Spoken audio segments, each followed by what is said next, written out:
Direct గా అడగలేరు, ఈ మధ్యలో బ్రోకర్లే చేస్తారు పని. అదే వాళ్ళు డైరెక్ట్ గా జనం వెళ్తే కనుక ఆటోమేటిక్ గా అడిగి తీసుకుంటారు లంచం ఎంత అవుతుందని. అంతే సింపుల్ తేడా. ఇప్పుడు ఆ వ్యవస్థకి పరిష్కారమే జగన్ తీసుకొచ్చింది, సచివాలయ వ్యవస్థ, వాలంటీర్ వ్యవస్థ. అది తీసేసి వీళ్ళు వాట్సాప్ గవర్నెన్స్ అన్నారు. ఇప్పుడు నేను వాట్సాప్ గవర్నెన్స్ లో పెడతాను ఒక బర్త్ సర్టిఫికెట్, అవుతుందా? డెత్ సర్టిఫికెట్ అవుతుందా? ఇది వ్యాలిడా? నెంబర్ 1.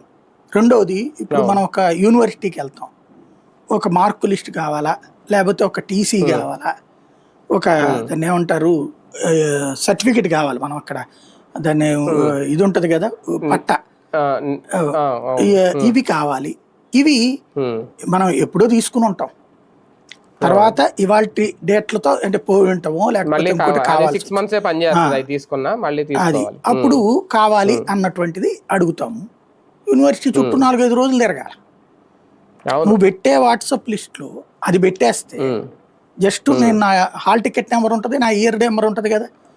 ఇప్పుడు మీరు ఆస్తి పన్ను కానీ కరెంటు బిల్లు కానీ కట్టేటప్పుడు ప్రత్యేకించి మనం అసెస్మెంటే లేకపోయినా పేరు కొట్టిన వచ్చేస్తాయి.